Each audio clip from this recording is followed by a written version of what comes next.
Hello అండి. ఈ వేసవి కాలంలోని ఇలా కూల్‌గా ఒక ఫ్రూట్ బౌల్‌ని అయితే తయారు చేసి పెట్టుకోండి. ఆఫ్టర్‌నూన్ చేసుకుంటే ఈవినింగ్ పిల్లలొచ్చేసరికి రెడీ అయిపోతుంది.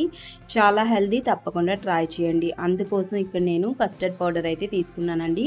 3 టేబుల్ స్పూన్ వరకు తీసుకున్నాను. వీలైతే మీరు మిల్క్ పౌడర్‌ని గానీ, కార్న్ ఫ్లోర్ గానీ ఏదైనా కూడాను యాడ్ చేసుకోవచ్చనమాట కస్టర్డ్ బదులు. సో, ఇలా మిక్స్ చేసుకొని బాగా ఉండలు లేకుండా కలిపేసుకోవాలి. ఇంకొక కడాయి తీసుకొని కొద్దిగా వాటర్‌నైతే స్ప్రింకిల్ చేసుకోండి. ఇలా చేసుకున్న తర్వాత మీరు ఎంతైతే చేసుకుంటారో అంతవరకును పాలైతే యాడ్ చేసుకోవచ్చు.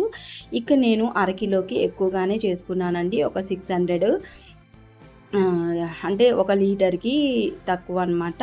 సో, ఇందులో ఒక 2, 3 టేబుల్ స్పూన్ అయితే షుగర్ అయితే యాడ్ చేసుకున్నాను. సో, చాలా తక్కువైతే వేసుకుంటున్నానండి. ఇంకా ఇలాగ కూడాను బావుంటుంది. లేకపోతే షుగర్ ఎక్కువ కావాలనుకుంటే ఎక్కువగానే వేసుకోవచ్చు. ఇక్కడ కస్టర్డ్ పౌడర్ యాడ్ చేసుకొని బాగా బాయిల్ చేసుకోవాలి. కలుపుతూ ఉండాలనమాట. సో, లేకపోతే అడుగు పట్టేస్తుందండి. సో, మిక్స్ చేసుకుంటూ ఒక బాయిల్ వచ్చేంత వరకు మరిగించుకోండి. ఇలా మరిగించుకున్నాక స్టవ్ ఆఫ్ చేసి చల్లారబెట్టుకోవాలి. ఒక 1 అవర్ చల్లారించుకుంటే ఇక్కడ రూమ్ టెంపరేచర్‌లోని ఇలా థిక్‌గా కన్సిస్టెన్సీ అనేది వచ్చేస్తుంది. ఒక బౌల్‌లోనైతే ట్రాన్స్‌ఫర్ చేసుకోండి. ఇక్కడ నేను సబ్జా సీడ్స్ ఒక హాఫ్ అన్ అవర్ ముందైతే నానబెట్టేసుకున్నానండి. ఈ నానబెట్టిన సబ్జా సీడ్స్‌ని యాడ్ చేసేసుకోండి.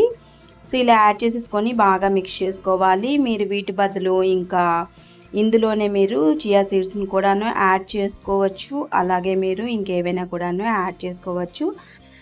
చాలా బావుంటుంది. తప్పకుండా ట్రై చేయండి. ఇక్కడ నేను మా మామ్, డాడ్ కోసం అయితే చేస్తున్నాను. పిల్లలకి కూడాను ఇలాగ ఆఫ్టర్‌నూన్ చేసుకుంటే చాలా బావుంటుందండి. ఆఫ్టర్‌నూన్ చేసుకొని ఫ్రిడ్జ్‌లో పెట్టేసుకుంటే ఈవినింగ్ కల్లా రెడీ అయిపోతాయన్నమాట.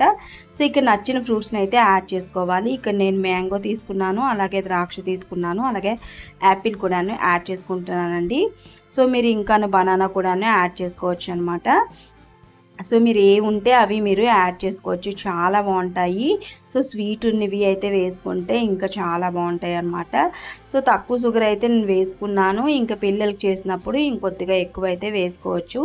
ఇక్కడ నేను మా మామ్, డాడీ కోసం చేశాను కాబట్టి ఇంకా తక్కువ షుగర్ అయితే యాడ్ చేసుకున్నానండి.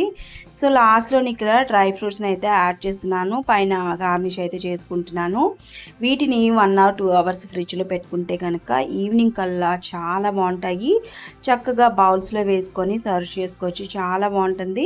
తప్పకుండా ట్రై చేయండి. ఎలా వచ్చిందో తప్పకుండా కామెంట్ చేయండి. అండ్ వీడియో నచ్చితే తప్పకుండా లైక్ చేసి సబ్స్క్రైబ్ చేసుకోవడం మర్చిపోవద్దు. Thank you.